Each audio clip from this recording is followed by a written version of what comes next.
இமாலய பிரகடனமா எதுவுமே தெரியாது, எந்த தொடர்பும் இல்லை என்கிறது பௌத்த சாசன அமைச்சு என்ற செய்தியாக இந்த தகவல் இவ்வாறு தினக்குரல் பத்திரிகையில் வெளியாகி இருக்கிறது.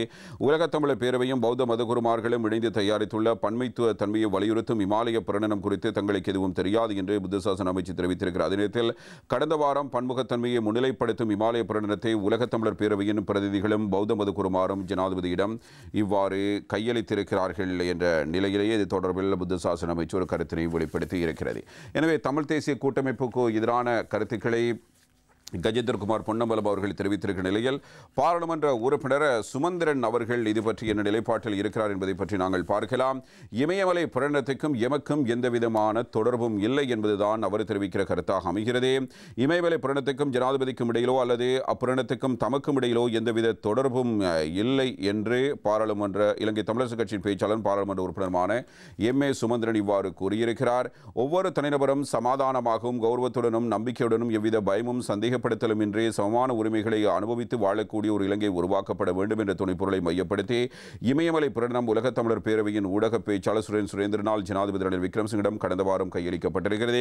அப்பிரகடனத்தை முற்றாக நிராகரித்தும் உலகத் தமிழர் பேரவையின் செயற்பாட்டை கண்டித்தும் நேற்று முன்தினம் கருத்து வெளியிட்டிருக்கும் தமிழ் தேசிய மக்கள் முன்னணியின் தலைவரும் பாராளுமன்ற உறுப்பினருமான கஜேந்திரகுமார் பொன்னம்பலம் அடுத்த ஆண்டு பாராளுமன்ற தேர்தல் நடைபெற உள்ளது, அதில் இதுவரை காணாத பாரிய சரிவொன்றை சந்திக்க நேரும் என்பதால் தமது வாக்கு வங்கியை பாதுகாத்துக் கொள்ளும் அதேவேளை தமது உதிரிகளான உலகத் தமிழர் பேரவையின் ஊடாக ஜனாதிபதி ரணில் விக்ரமசிங்கவுக்கு அங்கீகாரத்தை வழங்கும் மறைமுக நடவடிக்கையில் கூட்டமைப்பு ஈடுபட்டிருக்கிறது என்று அவர் குற்றஞ்சாட்டி வருகிறார் என்ற கருத்தினைத்தான் சுமந்திரன் அவர்கள் தெரிவிக்கிறார்கள். இக்குற்றச்சாட்டு தொடர்பில் வினவிய போதே எம்.ஏ. சுமந்திரன் இந்த பதில்களை வழங்கியிருக்கிறார் என்பதும் குறிப்பிடத்தக்கது.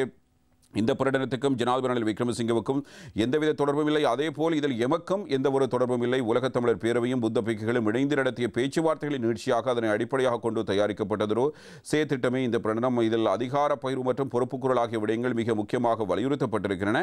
குறிப்பாக ஐக்கிய இலங்கைக்குள் அதிகார பகிர்வு என்ற சொற்பதம் புத்த பிக்குகளால் ஏற்றுக்கொள்ளப்பட்டிருக்கிறது. அதேபோன்று பொறுப்புக்குரல் உறுதிப்படுத்தப்பட வேண்டும் எனவும் வலியுறுத்தப்பட்டிருக்கிறது.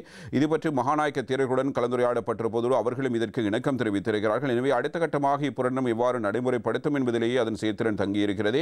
அதேவேளை உலகத் தமிழர் பேரவை எம்முடன் நடத்திய சந்திப்பில் கட்சியின் சிரேஷ்ட தலைவர் சம்பந்தன் இப்பிரகடனத்தை வரவேற்று எமது நிலைப்பாட்டை தெளிவுபடுத்தியிருந்தார். இவற்றுக்கு அப்பால் எமக்கு இதில் எவ்வித தொடர்பும் இல்லை, எம்முடைய தொடர்பினூடாக இது இடம்பெறவில்லை என்பதை அவர் வலியுறுத்துகிறார். அதே நேரத்தில் இதனை நாங்கள் வரவேற்கிறோம் என்ற அடிப்படையில் இந்த கருத்துக்கள் வெளியாக இருக்கிறது. தமிழரசு கட்சி இதனை வரவேற்றிருக்கிறது. ஜனநாயக தமிழ் தேசிய கூட்டணியினுடைய இருக்கிற டெலோ கட்சியினுடைய தலைவர் செல்வம் அடைக்கலநாதன் அவர்கள் இதனை நிராகரித்திருந்தார்கள். எங்களோடு கூடி பேசி கலந்துரையாடி இந்த வேலை திட்டத்தினை செய்திருக்க வேண்டும் என்பதுதான் அவருடைய நிலைப்பாடாக அமைந்திருந்தது.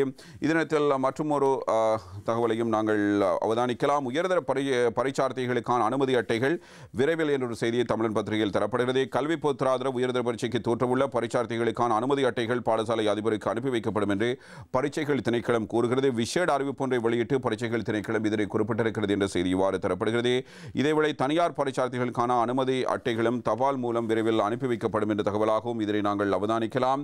மேலும் இவர்களுக்கான பரீட்சை கால அட்டவணையும் அனுப்பி வைக்கப்படும் என குறிப்பிடப்படுகிறது. 2023ஆம் ஆண்டுக்கான கல்வி பொதுத்தராதர உயர்தர பரீட்சைகள் எதிர்வரும் ஜனவரி மாதம் 4ஆம் தேதி தொடக்கம் 31ஆம் தேதி வரை நடைபெற உள்ளது. இந்த நிலையில் பரீட்சைக்கான அனுமதி அட்டைகள் கிடைக்காத பரீட்சார்த்திகள் இருப்பின் அவர்கள் பரீட்சை திணைக்களத்தின் www.dars.lk என்ற இணையதளத்திலிருந்து அனுமதி அட்டைகளை பதிவிறக்கம் செய்து கொள்ள முடியும் என்ற அறிவித்தலும் இவ்வாறு வெளிப்படுத்தப்பட்டிருக்கிறது.